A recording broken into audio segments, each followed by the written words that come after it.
kita masih akan meneruskan konfirmasi mengenai Natal adalah Hanukkah. Hanukkah adalah Natal.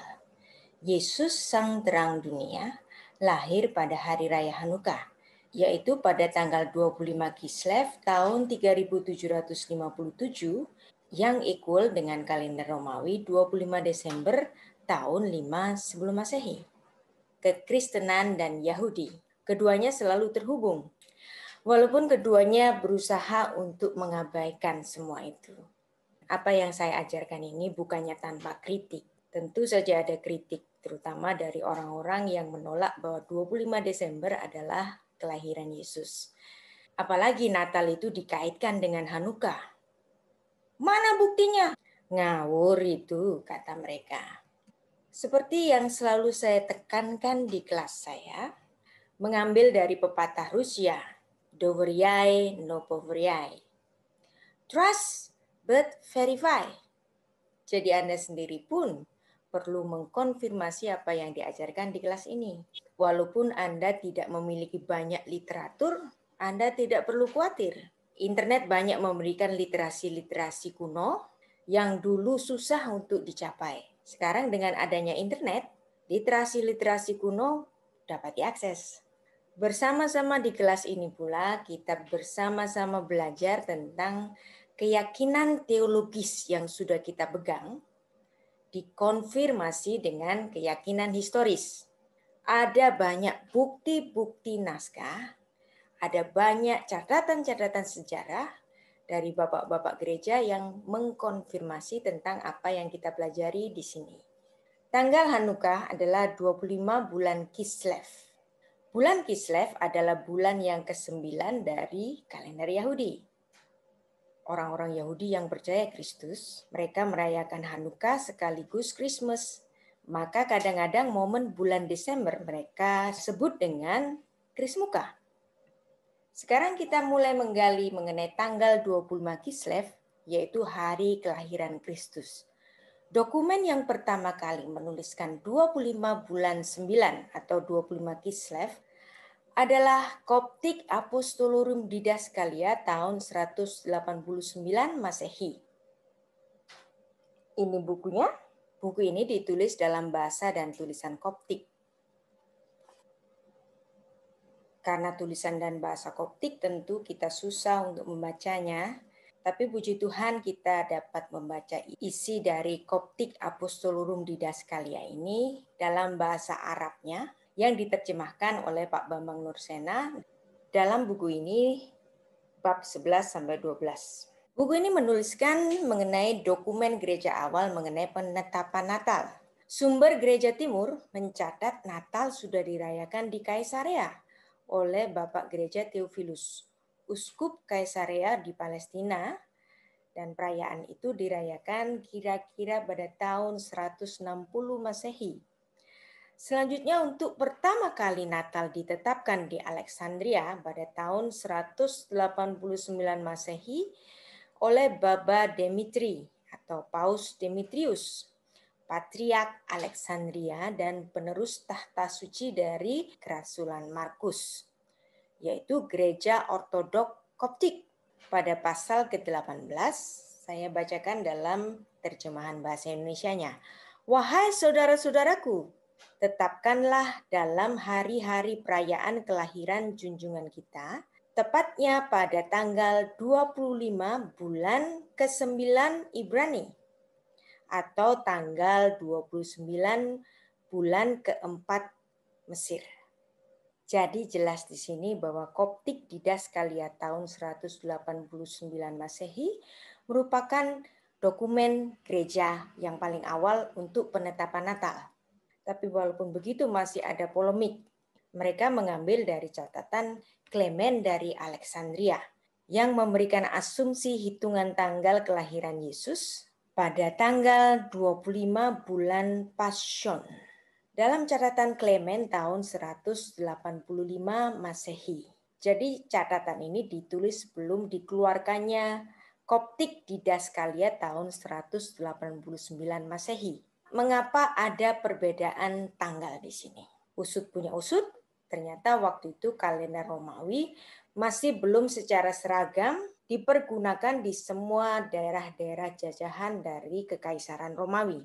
Clement waktu itu masih mendasarkan tulisannya dari kalender yang lebih kuno, yaitu kalender Romulus yang hanya berisi 10 bulan. Sedangkan kalender Romawi yang kemudian, yaitu revisi dari kalender Romulus, kalender Julian berisi 12 bulan. Di sini, Clement menulis tanggal 25 Pasion sebagai hari kelahiran Yesus Kristus. Bagaimana mengatasi polemik ini? Karena sebelumnya Clement menulis 25 bulan Pasion. Sedangkan pada Koptik Didaskalia tahun 189 Masehi, menulis bulannya adalah bulan keempat, yaitu bulan Kiak.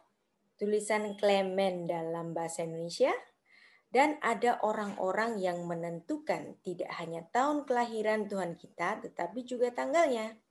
Terjadi pada tahun 28 kekuasaan Agustus, tanggalnya 25 bulan Pasion.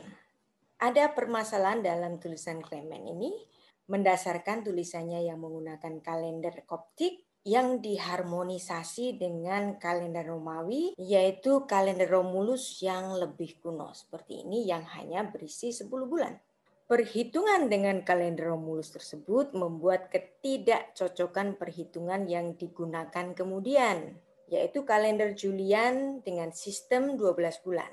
Jadi walaupun Clement di sini menuliskan tanggal 25 Pasion, tetapi yang dimaksudkan Clement adalah 25 Kislev kalender Ibrani, yang mana waktu itu adalah tanggal 25 Desember menurut kalender Romawi Julian. Siapa itu Clement? Clement adalah bapak gereja dari gereja timur, terkenal dalam sejarah gereja karena keberaniannya dan kegigihannya untuk memperdamaikan iman Kristen dan filsafat. Ia senang memakai konsep-konsep filsafat Yunani dalam pemikiran teologinya, tetapi menolak banyak pandangan gnostisisme yang tidak disetujuinya. Ia adalah kepala dari seminari, institusi pendidikan Kristen di Alexandria. Bagaimana dengan polemik tanggal 25 Pasion yang kemudian dikoreksi dengan tanggal 29 bulan Kiak atau bulan keempat Koptik? Polemik ini diselesaikan dengan diterbitkannya Koptik Apostolorum Didaskalia oleh Baba Demetrius, oleh Paus Demetrius. Jadi hari lahir yang ditulis Clement 25 Pasion itu, namun dalam perhitungan selanjutnya diberikan satu koreksi oleh Paus Demetrius pada tahun 189 Masehi dalam tulisan Koptik Didaskalia Apostolorum yang menuliskan Yesus Kristus lahir pada tanggal 25 bulan Kislev atau tanggal 25 bulan 9 kalender Ibrani, yang apabila diequalkan dengan kalender Romawi Julian waktu itu adalah tanggal 25 Desember. Jadi bisa saja para bapak gereja itu memberikan satu pendapat pribadinya, tapi apabila pendapat pribadi itu kemudian bermasalah, pendapat yang menimbulkan polemik itu kemudian diselesaikan dengan diterbitkannya dokumen gereja yang resmi, yaitu Koptik Apostolorum Didaskalia tahun 189 Masehi. Dan di tahun ini Clement masih hidup. Dan kita dapat melihat di sini bahwa Clement terlibat dalam pembuatan Koptik Apostolorum Didaskalia ini. Tepatnya pada tanggal 25 bulan ke-9 Ibrani yang bertepatan dengan tanggal 29 bulan ke-4 Mesir. Informasi tadi dapat pula kita konfirmasi dari dokumen kuno yang sekarang dapat kita akses melalui internet, yaitu Apostolic Constitution Didaskalia Apostolorum dari Gereja Syria yang ditulis pada perkiraan tahun 250 Masehi. Anda melihat di sini juga terdapat tanggal 25 bulan 9, yaitu bulan Kislev, adalah tanggal dari Hari Raya Hanukkah. Sehingga korelasi kelahiran Yesus 25 Kislev tanggal Hanukkah dengan Christmas 25 Desember adalah memiliki dasar yang kuat. Kita lihat sekali lagi satu situs internet yang dapat mengkonfirmasi tanggal 25 Kislev tahun 3757 equal dengan 25 Desember tahun 5 sebelum Masehi. 25 Kislev adalah hari pertama dari Hari Raya Hanukkah. Dalam Hari Raya Hanukkah terdapat lampu yang khusus yang disebut dengan Hanukkah. Lampu khusus Hanukkah ini memiliki 9 lampu dengan formasi 4 di sebelah kiri dan 4 di sebelah kanan. Dan lampu yang berada di tengah memiliki posisi yang lebih tinggi daripada yang lainnya. Yang lebih tinggi ini disebut dengan shamash atau artinya helper atau servant. Tradisi menyalakan lampu ini adalah dengan menyalakan lebih dahulu shamash, kemudian menyalakan satu lampu di barisan paling kanan. Hari kedua mereka menyalakan 2 lampu. Demikian seterusnya hingga hari yang ke-8. Tanggal 25 bulan Kislev adalah bulan ke-9 dari kalender Yahudi. Dan hari raya ini dirayakan selama 8 hari. Kita akan belajar bersama mengenai signifikasi angka 8 ini. Simbol angka 8 yang dipercayai oleh orang Ibrani. Angka 8, Shemone, adalah simbol permulaan baru, hari penyunatan Ishak, hari di mana Sarai berganti nama dengan Sarah. 1 Petrus 3 ayat 20 mencatat adanya 8 orang yang tertolong dalam Batan Nuh. Angka 8 juga berhubungan dengan penglihatan Yeskiel mengenai bait Allah yang baru. Para imam mempersembahkan korban pada hari yang ke-8. Yeskiel 43 ayat 27. Hari ke-8 adalah hari Minggu karena hari Sabtu adalah hari yang ke-7. Sehingga ketika masuk pada hari Minggu itu dihitung sebagai hari yang ke-8. Dan itu adalah hari di mana Tuhan kita Yesus Kristus bangkit dari kematian. Kebangkitan hari Minggu dituliskan pada Markus 16 ayat 2. Dan hari Minggu identik dengan hari ke-8. Bapak Gereja pada abad yang ketiga, yaitu Kiprianus, menghubungkan istilah hari ke-8 dengan hari Tuhan, Kuriake Hemera. Kemudian juga Bapak Gereja Tertullianus mengidentifikasi hari Tuhan, yaitu hari Minggu, sebagai setiap hari ke-8. Hari Raya Hanukkah mempunyai sejarah, dan sejarah itu terhubung dengan seorang yang bernama Yudas Makabe. Namanya dalam bahasa Ibrani adalah Yehuda Hamakabi, terhubung dengan bahasa Yunaninya, yaitu Yudas Makabaios. Apa arti nama dari Yehuda Hamakabi? Yehuda artinya dia bersyukur. Tapi apa arti dari Hamakabi ini? Kata Makabe itu diambil dari Keluaran pasal 15 ayat 11. Diambil dari nyanyian Musa yang menuliskan Mi Chamocha Ba'elim Adonai. Siapakah yang seperti engkau di antara para ilah-ilah, ya Tuhanku. Dan frasa ini menjadi sangat terkenal dalam puji-pujian orang-orang Israel. Mi Chamocha Ba'elim Adonai, Mi Chamocha Nedar Bachodes. Frasa Mi Chamocha Ba'elim Adonai itu selalu disuarakan oleh orang-orang Israel sepanjang zaman ketika mereka menghadapi perang-perang. Lebih lanjut, kita akan belajar mengenai sejarah Hanukkah. Mari kita mempelajari bersama mengenai sejarah Hanukkah yang berkaitan dengan Bait Allah di Yerusalem. Raja Daud pada tahun 1010 sebelum Masehi memiliki keinginan untuk membangun rumah bagi Tuhan. Dan pembangunan rumah Tuhan ini baru terlaksana pada pemerintahan Raja Salomo. Pada tahun 962 sebelum Masehi, ia membangun Bait Allah yang pertama. Perkiraan tahun 930, Raja Salomo mati dan kemudian membuat kerajaan Israel menjadi terbelah menjadi 2. Di sebelah utara bernama Kerajaan Israel, di sebelah selatan bernama Kerajaan Yehuda.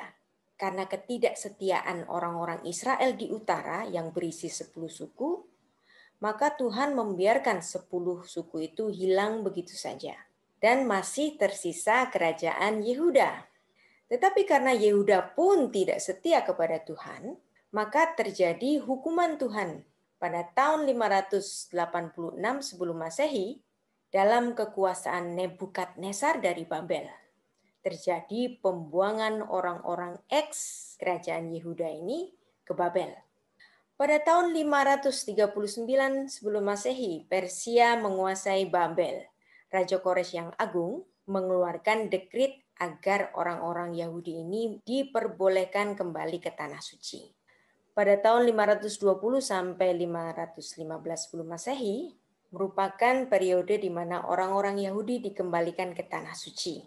Dan di situ pembangunan Bait Allah yang kedua mulai dilakukan. Pada tahun 516 sebelum Masehi, Bait Allah yang kedua selesai dibangun pada tahun ke-6 pemerintahan Darius yang agung.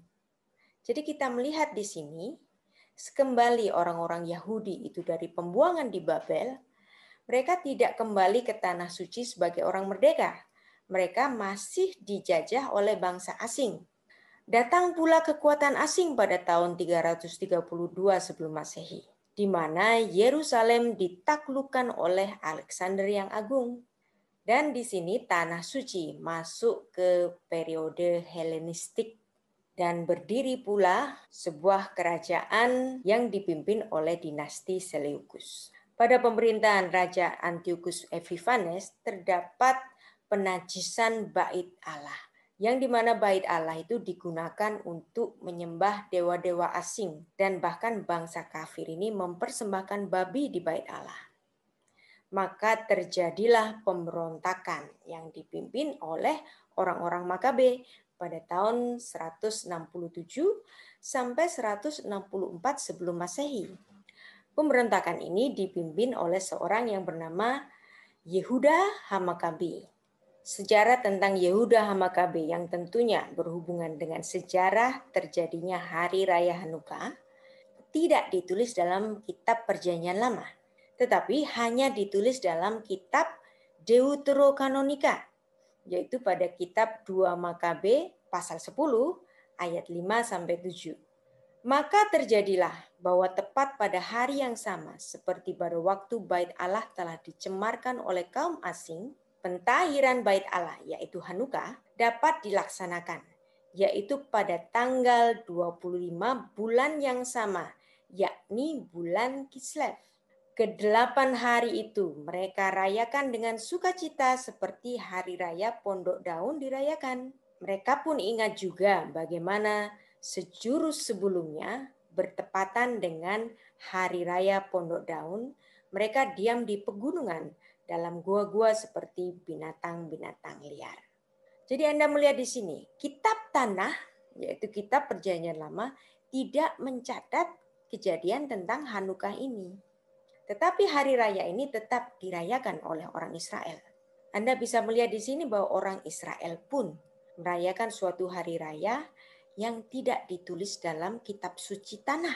Adanya hanya pada kitab Deuterokanonika. Orang-orang Yahudi sendiri pun mengkonfirmasi tradisi mereka ini dengan membaca 2 Makabe 10 ayat 5 sampai 7. Karena sebenarnya kitab ini pun adalah sastra Yahudi. Hari raya ini adalah hari raya yang istimewa. Tuhan Yesus turut merayakan Hanukkah, ditulis dalam Yohanes 10 ayat 22. Bagaimana mungkin peristiwa yang sangat penting ini hanya dituliskan dalam kitab Deuterokanonika. Kita tahu sebagian orang-orang Protestan, sebagian orang-orang karismatik sangat mengharamkan, bahkan menyesat-nyesatkan kitab Deuterokanonika. Bahkan ada pendeta dan sarjana teologi menyatakan bahwa kitab ini kitab apokrif, kitab yang sesat, kitab yang palsu. Tapi Anda lihat di sini, rujukan mengenai Hanukkah hanya ada pada 2 Makabe 10 ayat 5 sampai 7. Tidak ada dalam catatan protokanonik Perjanjian Lama. Begitupun Tuhan kita Yesus Kristus datang pada hari raya ini. Orang Yahudi pun tidak memasukkan kitab Makabe dalam tanah mereka. Hal ini berkaitan dengan satu pertemuan yang diadakan di Yavne. Yavne adalah kota kecil yang terletak di sepanjang dataran pantai selatan Israel, di antara kota Yafa dan Asdod. Tempat ini diyakini sebagai tempat diadakannya sidang yang berkaitan dengan pembentukan kanon Yahudi oleh para rabi Yahudi. Pada sidang di Jamnia ini, para rabi menempatkan 4 kriteria untuk menentukan kanon kitab suci mereka. Kriteria yang pertama, kitab itu harus ditulis dalam bahasa Ibrani. Kedua, ditulis sesuai dengan kitab Taurat. Ketiga, lebih tua dari zaman Esra, sekitar tahun 400 sebelum Masehi. Keempat, ditulis di Palestina. Sehingga dari kriteria itu ditetapkanlah 39 kitab dalam Perjanjian Lama. Mengapa kitab 2 Makabe tidak masuk dalam kanon Yahudi? Seperti kriteria yang diberikan pada Konsili Jamnia, kitab suci itu ditulis lebih tua dari zaman Esra. Sedangkan peristiwa pemberontakan Yehuda Hamakabi terjadi pada tahun 160-an sebelum Masehi. Sehingga peristiwa ini berada pada zaman intertestamental antara Perjanjian Lama dengan Perjanjian Baru. Namun demikian, peristiwa sejarah yang penting ini ada dicatat dalam kumpulan kitab-kitab Perjanjian Lama dalam kanon Septuaginta. Apa itu Septuaginta?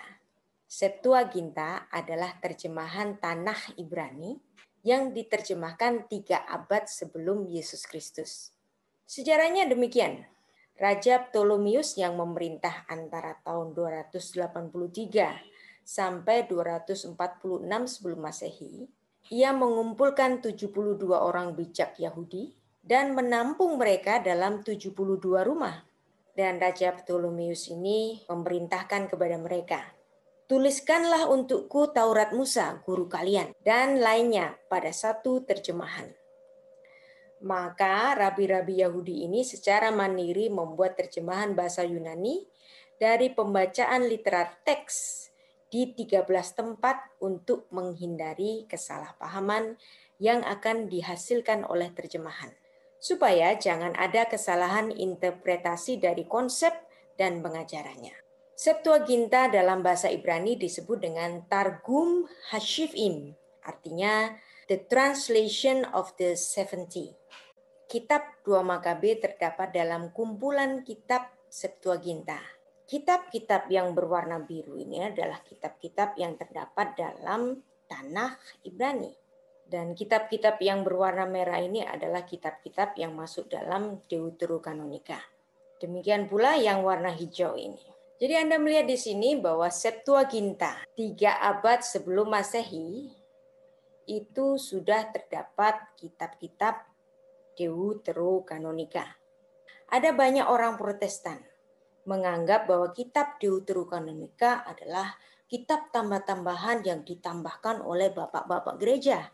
Dan bahkan mereka mengkategorikan bahwa bapak-bapak gereja ini adalah keturunan iblis karena mereka menambah-nambahkan kitab suci. Apakah ini benar? Tentu saja pendapat itu tidak benar. Pendapat itu hanya berasal dari sentimen mereka kepada gereja Ortodoks maupun gereja Katolik Roma. Mereka meracuni jemaatnya untuk turut membenci saudara tua kita ini. Kitab-kitab Deuterokanonika bukan ciptaan Bapak Gereja, tetapi suatu kitab yang telah ada 3 abad sebelum Masehi. Bahkan kitab Septuaginta ini menjadi dasar bagi para rasul untuk menuliskan Injil mereka ketika mereka mengutip Perjanjian Lama.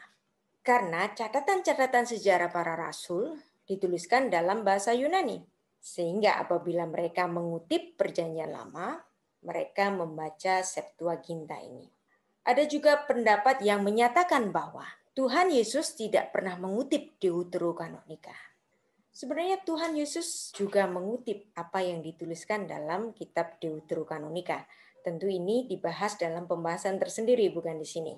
Bahkan Tuhan Yesus mengutip perkataan-perkataan para rabi. Misalnya Rabi Hillel yang hidup sebelum masa Tuhan Yesus lahir. Kitab-kitab Deuterokanonika dalam pandangan orang Protestan adalah kitab-kitab apokrif, kitab-kitab yang ditambah-tambahkan oleh bapak-bapak gereja. Ini adalah fitnah. Karena kitab-kitab Deuterokanonika telah ada sebelum Yesus Kristus. Maka tidak mungkin bapak-bapak gereja itu yang menambahkan. Dalam pandangan orang-orang Protestan, daftar kitab-kitab Septuaginta yang total keseluruhannya 53 kitab itu pada nama-nama kitab yang tidak terdapat dalam tanah Ibrani, yaitu 39 kitab, sisanya yang 14 itu mereka pandang sebagai kitab-kitab apokrifa. Sedangkan saudara tua kita memandang 14 kitab-kitab itu sebagai kitab-kitab Deuterokanonika. Cemooh orang Protestan terhadap 14 kitab Deuterokanonika ini, mereka sampai hari ini menyuarakan bahwa kitab-kitab itu ditambahkan. Dan kita sudah mempelajari bersama bahwa apa yang disebut dengan Deuterokanonika itu sudah ada 3 abad sebelum Yesus Kristus. Apa yang tidak termasuk dalam tanah Ibrani ini, para bapak gereja justru memberikan kita banyak bantuan dalam memilah-milah apa yang dituliskan dalam Septuaginta ini. Bahwa golongan Deuterokanonika tentulah tidak sama dengan golongan protokanonik. Ada pertimbangan-pertimbangan yang secara seksama telah mereka baca. Dan mereka putuskan yang mana protokanonik, yang mana Deuterokanonika. Jelas bahwa Deuterokanonika ini bukan tambah-tambahan dari para bapak gereja. Istilah Deuterokanonika berasal dari kata Yunani deuteros, artinya kedua, dan kata kanon, artinya tongkat atau ukuran. Kitab-kitab Deuterokanonika dalam Alkitab adalah kitab-kitab yang dipandang sebagai bagian yang kanonik dari Perjanjian Lama yang Kristiani oleh Bapak Gereja, dipandang sebagai bagian dari kitab kanonik oleh Gereja Katolik Roma dan Gereja Ortodok Kekristenan Timur. Yang dimana kitab-kitab ini tidak terdapat dalam Alkitab Ibrani yang dikategorikan sebagai protokanonik. Bagaimanapun kurang dipandangnya kitab Makabe ini, dia memberikan suatu catatan sejarah yang penting, yaitu tentang Hari Raya Hanukkah, yang merupakan peringatan terhadap pembersihan Bait Allah ketika Yudas Makabius dan para pengikutnya menang dan membebaskan kota dari penjajahan Yunani Syria. Di dalam pentabisan kembali dan meresmikan Bait Allah, mereka memiliki minyak suci yang sedianya hanya untuk 1 hari. Tetapi dengan kemurahan Tuhan, demikian dicatat oleh kitab 2 Makabe, minyak yang tersisa itu sanggup untuk menerangi Bait Allah itu selama 8 hari. Jadi dari sinilah Hari Raya Hanukkah itu disebut sebagai Hari Raya Lampu. Sehingga dalam masa Hari Raya Lampu ini atau Hari Raya Peresmian Hanukkah, lampu dinyalakan selama 8 hari. Dan kemudian di dalam merayakan Hari Raya Hanukkah, mereka menyalakan 1 lilin atau 1 lampu setiap hari hingga hari yang ke-8. Ada teolog mesianik bule yang menolak adanya lampu Hanukkah ini. Dia melihat lampu ini adalah suatu bentuk kesesatan. Lampu seharusnya 7 kok dijadikan 9. Tentu saja lampu Hanukkah ini tidak akan menggantikan menorah yang ada di dalam Bait Allah. Ini adalah sebuah ornamen dalam suatu tradisi. Dan ornamen Hanukkah ini tidak mengganti menorah yang ada di Bait Allah. Terlebih lampu Hanukkah ini hanya dipakai selama masa Hanukkah saja. Jadi tidak perlu lebay untuk menyesat-nyesatkan segala sesuatu hanya karena ini tidak ditulis di protokanonik. Bahkan Tuhan Yesus menghadiri suatu hari raya yang tidak ditulis dalam protokanonik. Momen Hanukkah, hari raya cahaya ini, digunakan Tuhan Yesus untuk bersaksi tentang dirinya. Bahwa Allah yang adalah terang, Yesus adalah terang itu. Tuhan Yesus bersabda, "Akulah terang dunia." Ani or haolam. Yohanes 8 ayat 12. Ini diungkapkannya menjelang hari raya Hanukkah itu. Hanukkah tidak diperintahkan dalam Taurat untuk dirayakan. Demikian juga Natal, tidak ada perintah untuk dirayakan.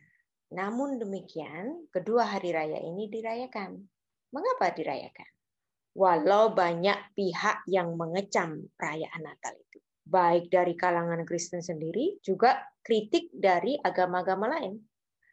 Umat Kristiani memperingati kelahiran Tuhan Yesus dengan sangat sadar bahwa yang diperingati dalam Natal ini adalah memuliakan Yesus Kristus, Allah yang inkarnasi.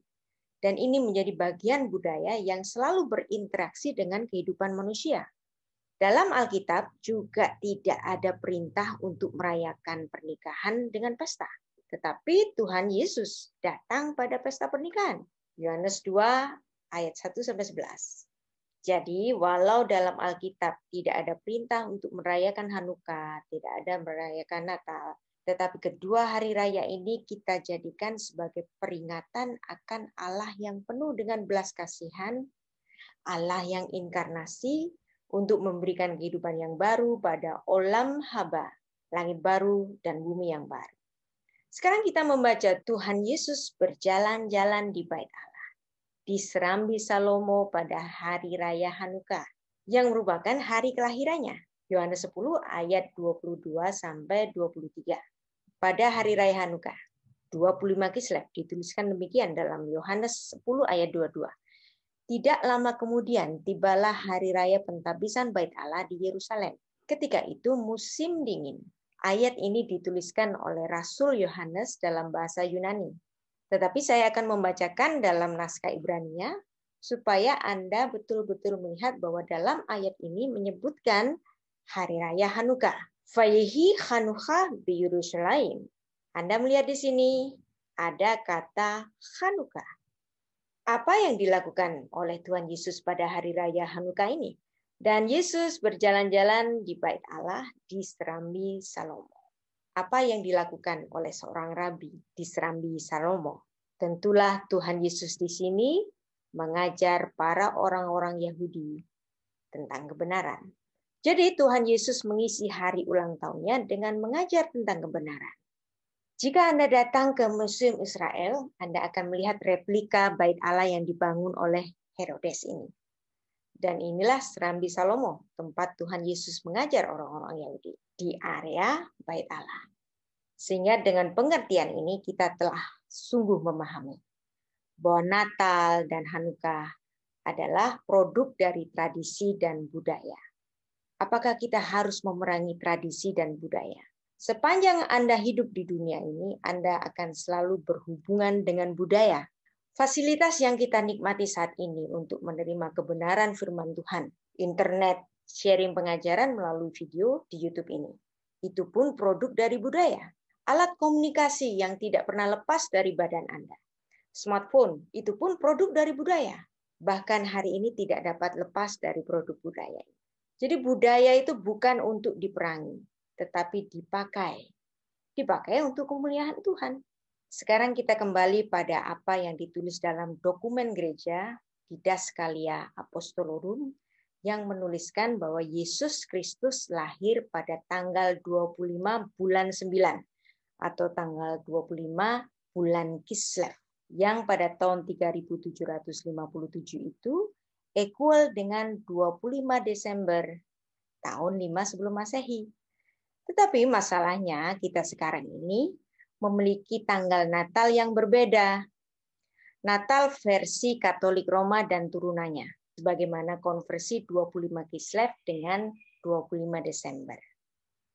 Sedangkan Natal versi Ortodok Timur itu dirayakan pada tanggal 7 Januari. Bagaimana mungkin ini berbeda? Perbedaannya adalah karena sistem kalender yang berubah. Palestina sendiri memberikan dua macam libur, Christmas Ortodok dan Christmas untuk Gereja Barat. Perbedaan itu ada sejarahnya, bahwa pernah terjadi perpecahan atau skisma besar antara Katolik Barat dan Katolik Timur pada tahun 1054 Masehi. Dan ini adalah timeline menurut Gereja Ortodoks. Bagaimana terjadinya perbedaan tentang tanggal Natal ini. Ini adalah latar belakang perbedaan itu akibat ditetapkannya kalender Gregorian. Kalender Gregorian atau yang disebut dengan Anno Domini atau yang disebut dengan tahun Masehi adalah kalender yang sekarang dipakai hampir di seluruh dunia, termasuk di Israel, termasuk di negara-negara Arab. Kalender Gregorian ini merupakan modifikasi dari kalender Julian. Yang mengusulkannya adalah seorang dokter Aloysius Lilius dari Napoli, yang dimana usulannya ini diterima oleh Paus Gregorius pada tanggal 24 Februari 1582. Penanggalan tahun kalender ini berdasarkan tahun Masehi. Kalender Gregorian ini diciptakan karena dinilai kurang akurat sebab permulaan musim semi tanggal 21 Maret semakin maju sehingga perayaan Paskah yang sudah disepakati sejak Konsili Nikea tahun 325 tidak menjadi tepat lagi. Lalu pada tahun 1582, 4 Oktober diikuti dengan 15 Oktober. Ada loncatan tanggal dari tanggal keempat meloncat ke tanggal 15. Jadi ada perbedaan sekitar 11 hari. Dan itulah yang membuat Natal 25 Desember menjadi 6 Januari. Karena orang-orang ortodok menghitung gap yang ada pada tahun 1582 ini. Dan orang-orang ortodok pun kemudian mengharmonisasikannya sehingga hari ini Natal ortodok berubah lagi menjadi 7 Januari. Jadi walaupun seluruh dunia menggunakan kalender Gregorian, tetapi kalangan ortodok melihat gap ini. Dan inilah yang menjadi latar belakang dari perbedaan tanggal Natal yang kita rayakan. Perbedaan antara kalender Julian dengan kalender Gregorian itu terjadi dengan adanya leap year misalnya. Dan juga tanggal bulan yang tidak selalu 30 hari, tetapi 31 hari. Bahkan 28 plus 1 khusus untuk bulan Februari. Bagaimanapun di belahan dunia ini, orang-orang yang nggak setuju dengan Katolik Roma, orang-orang yang menyesat-nyesatkan gereja Katolik Roma, mereka toh menggunakan kalender gereja. Dan kalender ini berasal dari Katolik Roma. Orang-orang yang mengiblis-ibliskan Katolik Roma pun memakai kalender dari Katolik Roma. Kalau mereka sangat anti dengan gereja Katolik Roma, ya udah tanggalannya jangan dipakai. Nah, kalau Anda menolak tanggalan gereja ini, pastilah hidup Anda pusing 7 keliling. Karena kegiatan apapun dari kita ini menggunakan kalender gereja. Tanggal lahir kita yang ditulis di KTP kita, atau di SIM, atau di akte kelahiran, semuanya menggunakan kalender Gregorian. Anda tidak akan bisa lepas dari kalender gereja ini, bukan? Kembali lagi ke Hanukkah.